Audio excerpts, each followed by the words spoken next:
करने के लिए लॉग ऑन कीजिए artoflivingshop.com पर या कॉल कीजिए हमारे टोल फ्री नंबर 1800-258-8888 पर। वसुधैव कुटुम्बकम्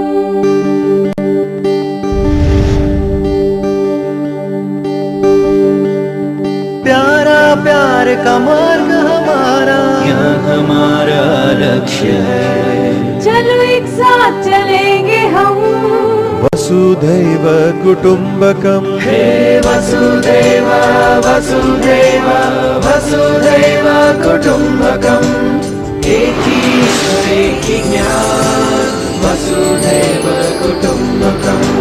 इस पल में हमें जीना है, हंसना और मुस्कुराना है, सबको गले लगाना है। वसुधैव कुटुम्बकम्। हम सब अपना एक दायरा बना के बैठते हैं, उस दायरा के अंदर हमको सुकून मिलता है, आराम मिलता है। किसी को काम करने का एक दायरा बनता है, उसी में और काम करते रहते हैं। काम नहीं करें तो बेचैन हो जाते हैं, और काम किए जाओ, पता है क्या विवेकपूर्ण अविवेकी से, अविवेक से पता है कैसे भी काम करते जाओ पर बिना काम किए चैन नहीं पड़ता। और कुछ लोग कुछ ना करे तो ठीक लगता है, उसमें आराम लगता है। कुछ भी ना करो, खाली पड़े रहो। अपना ये दायरा जो है, कंफर्ट जोन जिसको कहते हैं, उससे बाहर निकलना है। जो बेचैन आदमी को शांत होना है, और आलसी या शांत बैठे हो उनको एकदम सचेतन होके काम करना है, सक्रिय होना है। सक्रियता और विश्राम, इनमें तुम देख लो, चुन लो कहाँ पर तुमको आराम लगता है, उससे निकलो। काम करने से ही तुम्हें वो दिलचस्पी होता है तो थोड़ा शांत हो पहले, और शांत होने में आराम लगता हो तो काम करने लग जाओ। अपना ये जो कंफर्ट जोन हम बना के बैठते ना, उससे बाहर निकलो, तभी प्रगति हो सकती है जीवन में। क्या समझ में आ रही ना बात? प्रगति चाहते हो, तरक्की चाहते हो, तो अपने कंफर्ट जोन से एक कदम बाहर, अपना आराम का जो दायरा है उससे बाहर निकलना। तब तुम्हारे भीतर इतना सृजनात्मक शक्ति, स्फूर्ति सब निखरेगा। जो विश्राम करना जानते ही नहीं है, वो इतना बेचैन रहेंगे, औरों को भी बेचैन करेंगे, तनाव पैदा कर देंगे। तनाव में तो खुद रहते ही हैं, औरों को भी तनाव पैदा कर देते हैं सब। अक्सर राजकारण में ऐसे लोग ही हो जाते हैं कि जो खुद भी तनाव में रहते हैं, दूसरों को तनाव पैदा करने वाला। इससे नहीं चलेगा काम। और जो आराम से बैठे हैं वो सब छोड़ छाड़ के, रोटी दाल अपना मिल रहा है, अपना बैठ जाओ, आराम से खाओ पियो, किसी झंझट में क्यों पड़े। इस तरह से एक तरह का निरुत्साह में बैठे रहते हैं। ये लोग भोजिल हैं समाज के लिए। तुम सक्रिय हो, तुम बहुत कुछ कर सकते हो, घर में रहते रहते बहुत काम कर सकते हो। महिलाएं बहुत कर सकती है। ज्ञान, ध्यान, धर्म का प्रचार में महिलाएं बहुत बड़ा रोल प्ले कर सकती है, बहुत बड़ा पात्र आप निभा सकते हो। बच्चों को संस्कार डालने में आपका बहुत बड़ा सहयोग होगा, योगदान होगा। ऐसे ही पुरुष भी समाज में एक नई मोड़ लाने के लिए आप काबिल हो, आप कर सकते हो। पहले ये विश्वास तो करो, मैं समाज में एक नया मोड़ ला सकता हूँ। कईयों में वो विश्वास ही नहीं है कि मैं कुछ कर भी पाऊंगा। एक तरह से एक बेबसी महसूस कर रहे हैं लोग आजकल। अरे हम क्या कर सकते, कुछ नहीं कर सकते। ऐसे ही चल रहा है गुंडागिर्दी समाज में, सब हर तरह के हिंसाचार, भ्रष्टाचार, क्या क्या आचार, अनाचार सब चल रहा है। ऐसा समझ के अपना घर बैठे आचार खाते रहते हैं। ये नहीं चलेगा। उत्साह कोई और तुम में पैदा नहीं कर सकता, तुम खुद पैदा करो। अपने भीतर उत्साह को जगाओ। बस इतना मैंने बोला है, यही काफी है। ये वाणी, उत्साह मुझे जगाना है मेरे भीतर, इसका मैं खुद जिम्मेदार हूं, ये समझना काफी। भोजन में भी थोड़ा ध्यान देना चाहिए तुम लोगों को। खूब तली हुई चीजें खा लेते हैं, फिर बीमार पड़ने लगते हैं। तेल का भी खर्चा इतना, सब तरह की खर्चा ही खर्चा, इतना नहीं करना चाहिए। कुछ पौष्टिक आहार सेवन करनी चाहिए, नहीं तो थोड़े समय में फिर यहाँ दर्द हो रहा, वहां दर्द हो रहा, इधर दर्द, पीठ में दर्द, ध्यान नहीं लगता। 60 से 70% कहते हैं कि हमें शाक लेना चाहिए, सब्जियां लेनी चाहिए हमें। भोजन में 60 से 70% फल और सब्जी होनी चाहिए, सिर्फ 30% होना चाहिए चावल, गेहूं, दाल, ये सब। हम क्या करते हैं, उल्टा करते हैं, 10% या 20% शाक सब्जी फ्रूट खाते हैं, बाकी सब अनाज, इसलिए मोटापा बढ़ जाता है इससे। और सब्जियों में भी क्या, वही आलू, टमाटर, बैंगन, प्याज, कभी कभी गोभी, कभी कभी थोड़ा मटर भी ले लेते हैं, मटर पनीर। तरह तरह की शाक उगाना शुरू करो, अपने घरों में उगाना शुरू कर सकते हो आप। सिर्फ 2 बार यदि पूरा आप खाना खाओगे तो कई डायबिटीज जो है ना, ये आने से रोक सकते हो तुम। कहते हैं हमारे शरीर में जो इंसुलिन प्रोड्यूस होता है, 90 मिनट के अंदर हम जो भी कुछ खाना चाहते हैं खा लेना चाहिए, 1.5 घंटे के अंदर, सुबह और शाम। इस तरह से हम रेगुलेट करके देखते हैं तो देखा आपका शरीर अपने आप एक रेगुलेशन में आ जाता है, कंट्रोल में आ जाता है, शुगर का कंट्रोल हो जाता है। नहीं तो उसको कंफ्यूज हो जाता है शरीर, समझ में नहीं आता कब इंसुलिन रिलीज करना, कब नहीं रिलीज करना।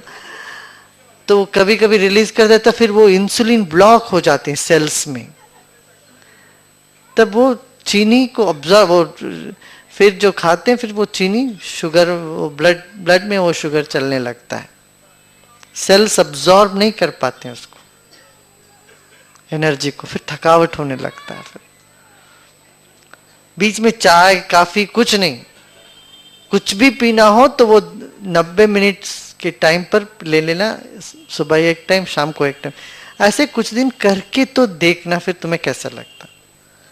1 महीने या 1.5 महीने करके देखो, वजन को देखना, फिर अपना शुगर को टेस्ट करके देखना, जब सब नॉर्मल होता है कि देखना। थोड़ा सा रोज योगा का स्ट्रेचेस करना चाहिए, योगासन करते हैं सब लोग, वॉकिंग जाते हो, करते हो वॉकिंग, आसन करते हो, रोज किया करो आसन। प्राणायाम तो करते हो ना, 3 स्टेज प्राणायाम, 3 स्टेज का प्राणायाम, भस्त्रिका, सुदर्शन क्रिया, नाड़ी शोधन भी करो, उसमें नाड़ी शोधन प्राणायाम भी कर ले, 5 मिनट, 7 मिनट, 10 मिनट, जितना हो सके। फिर ये सब करने के बाद ध्यान में बैठ जाना चाहिए।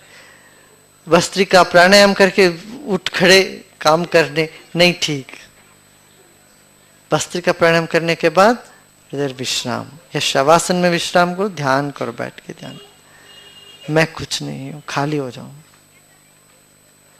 तब देखना क्या स्फूर्ति, क्या मस्ती, सब निखर आता है। फिर चाहे कोई कुछ भी कहे तुमको, कुछ नहीं असर पड़ता, कोई गाली दे तो कुछ नहीं असर पड़ता। गाली देने से तुम क्रोध में नहीं आओगे, गिड़गिड़ा के रोओगे नहीं, कोई प्रशंसा करने से उछलोगे नहीं, बड़े शांति से अपना, इसी को कहते स्थित प्रज्ञा अवस्था। प्रज्ञा में स्थित हो जाने का अभ्यास करना है तुम लोग। ध्यान में जो प्रज्ञा प्राप्त होती है उसमें स्थित हो जाना, वो सहज ही होने लगे। और साल में 1-2 बार इस तरह से आके बैठ के करना जरूरी है। शिविर में जरूर आना है, और जो शिविर में अब तक नहीं आए उनको बोलना चलो शिविर में बैठो सब। इस तरह से शिविर में आके बैठो, अपना भीतर क्या आनंद है, मस्ती है, वो जरा चको तो सही। लोगों को कहो जो आनंद तुमने पाया वो औरों तक पहुंचे, उनके लिए उनको बताना, संकोच करके नहीं बैठ। जब एक दूसरे को कहते हैं तभी ना समाज में ज्ञान ध्यान फैलेगा, खुशी फैलेगी। जी आप कह रहे थे कि आने वाले 5-6 साल में दुनिया में, पूरी दुनिया में अध्यात्म बढ़ेगा, लोगों की स्पिरिचुअलिटी में इंटरेस्ट बढ़ेगा। तो क्या आने वाले सालों में हमारे जो देश की राजनीति है या वर्ल्ड पॉलिटिक्स है उस पे भी इसका असर पड़ेगा? वो किस डायरेक्शन में जाएगी? जरूर पड़ेगा। और आप जैसे जब युवक राजनीति में प्रवेश करोगे तो जरूर पड़ेगा। युवकों को या राजनीति में आना जरूरी है। Youth be united first, united force to create peace and harmony. अक्सर उद्दंड मचाने वाले यूथ सब एक हो जाते हैं। उद्दंडता से कहीं उत्पात मचाने के लिए लोग इकट्ठे होकर उत्पात मचाने लगते हैं। नहीं, इसी तरह से शांति और सौहार्द को बढ़ाने वाले भी युवक एक साथ होना चाहिए, सशक्त होना चाहिए, संगठित होना जरूरी है। सिर्फ विद्रोह पैदा करने के लिए संगठित होना गलत है। वैसे होने लगता है, विद्रोह पैदा करना हो तो सब इकट्ठे होकर विद्रोह करो, मगर इसी तरह से इकट्ठे होके समाज में परिवर्तन लाने की चेष्टा करना है। ठीक है, ये सजगता लाना है समाज में। लोगों को बताओ, एक एक को समझाओ। जो तनाव से भरे हुए व्यक्ति हैं उनको समझाना। जेलों में और जगह पर जाके कार्यक्रम करना, योग और ध्यान का प्रचार करो। इससे बहुत फर्क पड़ने लगता है। जो आदमी गुस्से में रहता है या इस तरह से व्यवहार करता है, उनमें एक बड़ा परिवर्तन आने लगता है। हाँ? जिनको असामाजिक तत्व कह के हम दूर रखते हैं, उन लोगों में परिवर्तन लाना है। ये है बहुत बड़ा काम। ऐसे सारे तत्व हमारे सामने आए, असामाजिक तत्व, उन सबको लेके आना मेरे पास, देखता हम कैसे उन सब बदल जाएंगे। कोई भी इंसान ऐसा नहीं है जिसके अंदर खूबी नहीं हो, प्रेम नहीं हो, करुणा नहीं हो। उसको सिर्फ जगाने की जरूरत है, उसको उठाने की जरूरत है। प्रिय गुरुजी, आत्मा और परमात्मा में क्या फर्क है? आत्मा के परे जो है वो परमात्मा है। अणु और परमाणु क्या आत्मा हुआ ना? आत्मा क्या? मैं। और मैं के भीतर जाओ तो है मैं, माने एक मैं हूं, मैं एक क्या होता, उसके पीछे क्या है? सिर्फ हैपन। मैंपन को आत्मा कहते हैं, सिर्फ हैपन को परमात्मा कहते हैं। एक बार हम कहीं गए थे, वहां बहुत हवा चल रही थी। कोई सज्जन ऐसे प्रश्न पूछ रहे थे, किसी के कारण किसी को नहीं समझ में आ रहा था। जो स्टेज में बैठे थे हमारे साथ और लोग थे, सबको ऐसा लगा कि कहीं हम बहरे तो नहीं हो गए कि कुछ सुनाई नहीं दे रहा है वो क्या बोल रहे हैं। फिर उनको बोला कि माइक लीजिए, तो उन्होंने माइक लिया, ऐसे बोलते चले गए। माइक रख के फिर सुनाई नहीं दिया, बोले माइक पास में रख, ऑन करिए, तो ऑन किया, फिर ऐसे रख लिया। फिर बोलने लगे, लोगों को सुना दीजिए, लोगों को आप बता दीजिए, ऐसे आप कुछ करिए।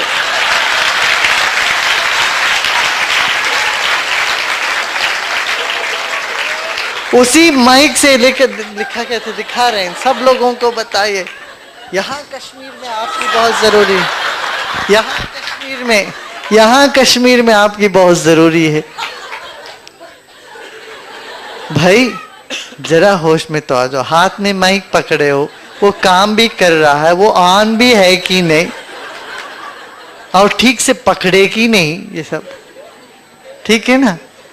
सिर्फ इनके लिए नहीं, सबके लिए बता रहा हूं। कई बार हम ऐसे ही बात करते हैं, समझते हैं दूसरे आदमी सुन लिया। ये एक तरह की बीमारी है। एक सज्जन ऐसे दूर से आते वक्त वो आता हुआ देखेगा, वो फिर बोलने लग जाएगा, और वो पास आने से पहले जो बोलना तो उनको बोल देता हूं। और उनका नौकर बोलता है, साहब, वो नौकर जानता है क्या मामला क्या है। उनका जो पास के नौकर, वो जानते थे कि साहब बोलने लग जाते हैं आदमी आने से पहले, फिर उनसे उत्तर की अपेक्षा करते हैं। वो क्या उत्तर देंगे? वो उत्तर नहीं दे तो डांटने लगते हैं, एकदम नाराज होने लगते हैं। मेरा क्वेश्चन ये है गुरुजी कि जैसे सेवा करना भी अच्छा लगता है, साधना भी अच्छी लगती है, सत्संग भी अच्छा लगता है, पर जो रिस्ट्रिक्शंस हो,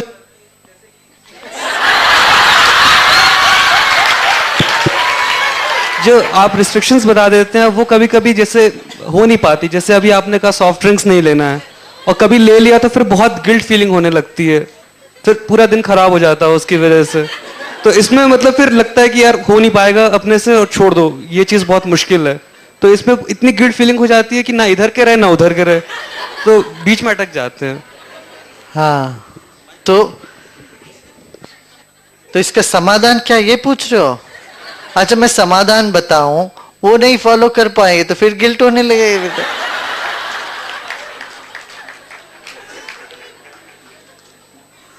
समझ में आई बात भाई? अपने विवेक से पूछो, अपनी विवेक क्या कहता है? इस सॉफ्ट ड्रिंक्स पीने से शरीर के लिए ठीक नहीं है। हमारा इतना सुंदर नर्वस सिस्टम है, इसको हम शराब पी करके और चीजें खा करके इसको कितना तंग कर देते हैं।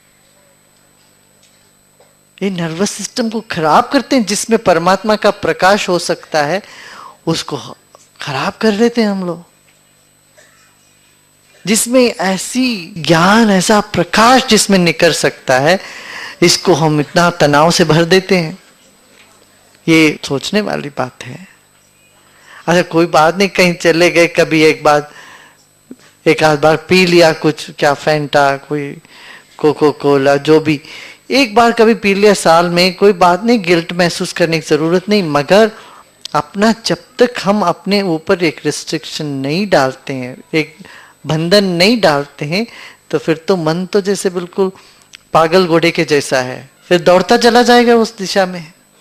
देखो, रोग लगने पर भी तुम कर बैठते हैं, जब रोक नहीं लगाओगे, खुला छोड़ दोगे, फिर एकदम बर्बाद हो जाएगा। फिर तो मनमानी करने लग जाते हैं, जैसा मन, जहां मन गया वहां वो करने लग जाते हैं, तो बड़ा नुकसान है। मगर रोकने के बाद भी कभी ऐसा एक आध बार हो जाए तो फिर उसके लिए हम कहते हैं प्रायश्चित करो। प्रायश्चित माने कि बैठो, डबल ध्यान करो उस दिन। पद्म साधना करते हो, आसन करते हो, 2 बार आसन कर लो, अरे ऐसा कर लिया, थोड़ा सा मन उछाट हो गया, ठीक नहीं है, फिर बैठ के कुछ अच्छा काम करो, उसके कॉम्पनसेशन में, किसी उसके बदले में किसी को कोई सहायता कर दो, सेवा का काम में करो, थोड़ा सा सत्संग करो। इस तरह से जब भी हम एक आत्मग्लानि होता हो तो उसको कुछ अच्छा काम, पुण्य कर्म करने से उसको तो मिटा सकते हो। गुरुजी, कोई व्यक्ति, कोई वस्तु, कोई स्थान अगर आपको कष्ट दे तो क्या करना चाहिए? तुम तीनों इकट्ठे करके बोल रहे हो, कोई वस्तु, व्यक्ति और स्थान। स्थान कष्ट दे तो वहां से निकल के जा सकते हो, वस्तु कष्ट दे तो वस्तु से तुम दूर हो सकते हो, व्यक्ति करे तो व्यक्ति से उदासीन कर सकते हो। अब ये सब इकट्ठा करके क्यों बोल रहा है तू? जब इकट्ठा करके बोल रहा है, इसका मतलब ये कोई भी कारण नहीं है, कारण सिर्फ हम ही हैं।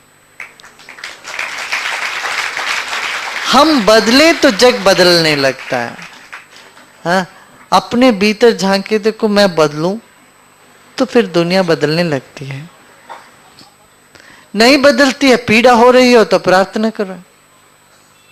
प्रार्थना में इतना बल है, प्रार्थना के बल से फिर हम पार हो सकते हैं। Art of